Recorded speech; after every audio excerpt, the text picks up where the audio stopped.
नमस्कार। आज हम एक अहम किताब रॉबिन शर्मा की who will cry when you die यानी आपके मरने पर कौन रोएगा पर एक श्रोता द्वारा भेजी गई समीक्षा का विश्लेषण कर रहे हैं। देखते हैं इसमें क्या है। हमारा मकसद है कि इस समीक्षा से किताब के मुख्य संदेशों को समझें, खासकर वो सीखें जो शायद एक ज्यादा सार्थक जीवन जीने में काम आ सकती हैं। तो किताब का नाम ही कितना सोचने पर मजबूर करता है ना। आपके जाने के बाद लोग आपको किस लिए याद रखेंगे।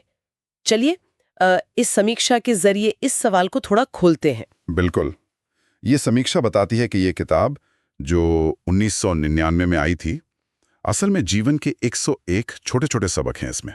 101 काफी सारे हैं। हाँ, पर हर पार्ट बस 2-3 पेज का है।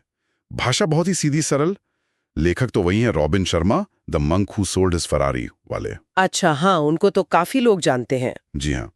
तो समीक्षा के हिसाब से इस किताब का जो निचोड़ है वो लोगों को एक ज्यादा उद्देश्यपूर्ण, मतलब ज्यादा खुशहाल और मीनिंगफुल जिंदगी जीने के लिए गाइड करना है। समीक्षा कुछ खास चीजों को हाईलाइट करती है। एक तो है विरासत और मृत्यु का बोध। मतलब ये सोचना कि हम जी कैसे रहे हैं ताकि पीछे कुछ अच्छा छोड़कर जाएं। गहरा विचार है। हाँ। दूसरा है सेल्फ डिसिप्लिन और रोज की आदतें, जैसे सुबह जल्दी उठना, कुछ लिखना, रोज पढ़ना। खासकर वो मॉर्निंग रूटीन पर काफी जोर दिया गया है समीक्षा में। ओके।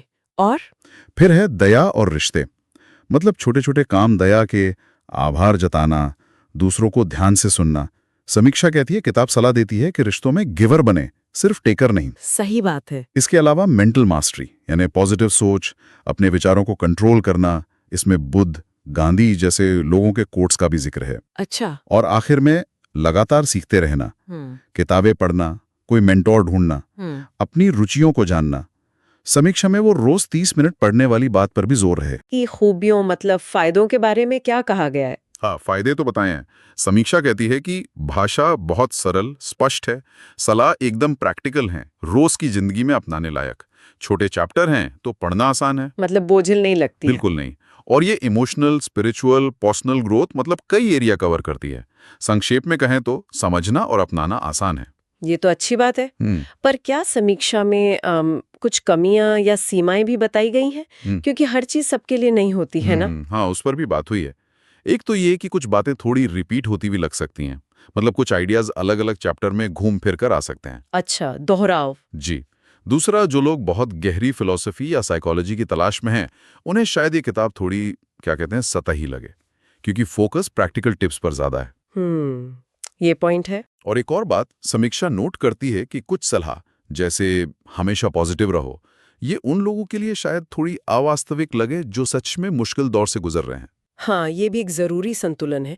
समीक्षा में कुछ खास अध्यायों या कोट्स का जिक्र है जो पाठक को सोचने पर मजबूर करते हैं, जैसे वो डिस्कवर योर कॉलिंग या spend a day without your watch. बिल्कुल बिल्कुल। समीक्षा इन अध्यायों का जिक्र करती है कि ये कैसे हमें अपनी रोज की भागदौड़ से हटकर सोचने का मौका देते हैं। और कुछ कोट्स भी हैं जिन्हें समीक्षा ने इंपॉर्टेंट माना है, जैसे वो वाला, सबसे छोटा काम भी सबसे नेक इरादे से हमेशा बेहतर होता है। हाँ, मतलब एक्शन ज्यादा जरूरी है। सही कहा। और वो वाला भी बहुत अच्छा है, आपका मैं कर सकता हूं आपके आईक्यू से ज्यादा महत्वपूर्ण है। ये माइंडसेट की ताकत दिखाता है। बिल्कुल। और शायद सबसे फेमस कोट जो किताब के टाइटल से जुड़ा है, अपना जीवन ऐसे जियो कि जब आप मरें तो दुनिया रोए और आप आनंदित हों। समीक्षा मानती है कि ये कोट्स किताब के कोर मैसेज को, मतलब एक यादगार और सार्थक जीवन जीने के आइडिया को अच्छे से पकड़ते हैं।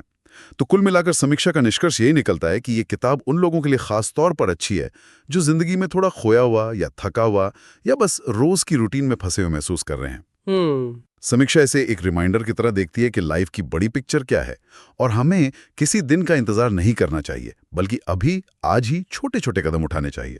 इसे धीरे धीरे सोच समझकर पढ़ने की सलाह दी गई है। तो इस पूरी चर्चा से मेरे मन में तो ये सवाल आ रहा है कि रोजमर्रा की इस भागदौड़ में हम सब वो छोटे प्रैक्टिकल बदलाव असल में अपनी जिंदगी में कैसे लाएं, जिनका जिक्र समीक्षा में है, ताकि हम भी एक ऐसी विरासत बनाने की तरफ बढ़ सकें जिसके लिए लोग हमें याद रखें।